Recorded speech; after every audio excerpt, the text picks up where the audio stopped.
Hello friends, आज हमारे लिए काफ़ी प्राउड का मोमेंट है कि इंडिया ने हाइपरसोनिक मिसाइल को टेस्ट फायर किया है।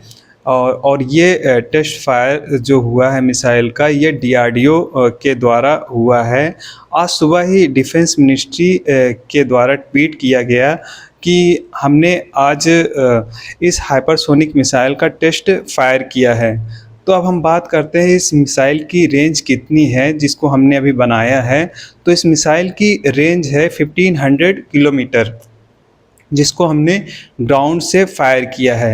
और अगर इस मिसाइल की स्पीड की बात करें तो इस मिसाइल की जो स्पीड है वो माक 9 है। मतलब इस मिसाइल की जो स्पीड है वो ध्वनि की स्पीड से 9 गुना ज़्यादा है। अब बात करें कि इस मिसाइल को हमने कहाँ से टेस्ट फायर किया है, मतलब इस मिसाइल को हमने कहाँ किस प्लेस से टेस्ट किया है, तो ये हमारे एपीजे अब्दुल कलाम आइलैंड से टेस्ट फायर किया है। तो इस मिसाइल को टेस्ट करने से हम गिने चुने जो कंट्रीज़ हैं उनकी लिस्ट में आ गए हैं।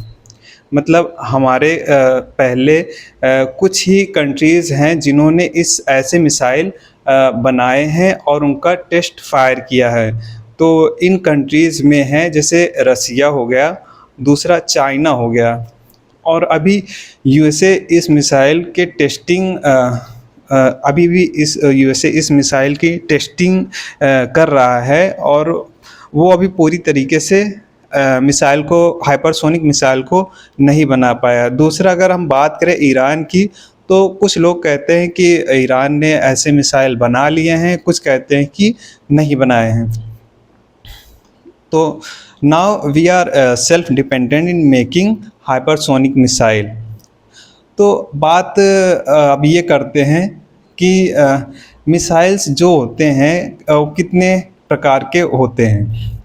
तो अगर स्पीड की बात करें तो मिसाइल्स जो होते हैं 3 कैटेगरी के आते हैं। एक होते हैं सबसोनिक मिसाइल, जो ध्वनि की स्पीड के बराबर या उससे कम होते हैं, मतलब इनकी स्पीड 0.8 मैक या के बराबर होती है।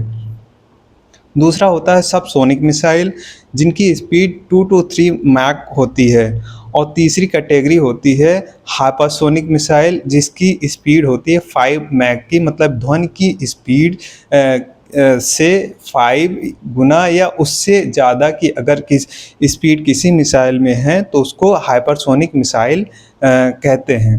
तो अभी हमने जो मिसाइल को टेस्ट किया है उसको ये नाम दिया गया है जैसे लॉन्ग रेंज एंटीशिप मिसाइल। तो हमने अभी इस मिसाइल को अचीव करके क्या किया, अगर हम इस मिसाइल को देखें तो अगर हम मैप में देखें तो हम ये पाएंगे कि इंडिया से, अगर हम इंडिया के कश्मीर में अगर हम इसको मतलब तैनात करते हैं तो ये मतलब तैनात करते हैं तो ये पाकिस्तान को आसानी से हिट कर सकता है। लेकिन अगर हम बात करें इस मिसाइल को हम अरुणाचल प्रदेश में तैनात करें तो अरुणाचल से बीजिंग की दूरी लगभग 2.5 से 3 हज़ार मतलब 250 से 3000 किलोमीटर है। मतलब कि इस रेंज, मतलब इस मिसाइल के रेंज से हिट नहीं हो पाएगा। लेकिन जहाँ पे स्टैंड अप हुआ रहता है वो आसानी से, मतलब हम तिब्बत के रेंज में जहाँ इंडिया और चाइना का स्टैंड अप हुआ रहता है वहाँ पे हम आसानी से चाइनीज़ सोल्जर्स को या चाइनीज़ इस्टेब्लिशमेंट को हिट कर सकते हैं। अब हम बात करते हैं कि अगर हमने ऑलरेडी बैलिस्टिक मिसाइल बना लिए हैं और वो ऐसे बोलते हैं कि वो हाइपरसोनिक मिसाइल की स्पीड पा सकता है, मतलब माक 5 की स्पीड पा सकता है कुछ सेकेंड्स के लिए, तो हमको इसको बनाने के लिए ज़रूरत क्या आन पड़ी। देखो, बात ये है कि बैलिस्टिक मिसाइल पहले एटमॉस्फेयर में जाता है, फिर एटमॉस्फेयर में जाने के बाद फिर ये वहाँ से रिटर्न होता है अर्थ की तरफ, मतलब ग्राउंड की तरफ रिटर्न होता है।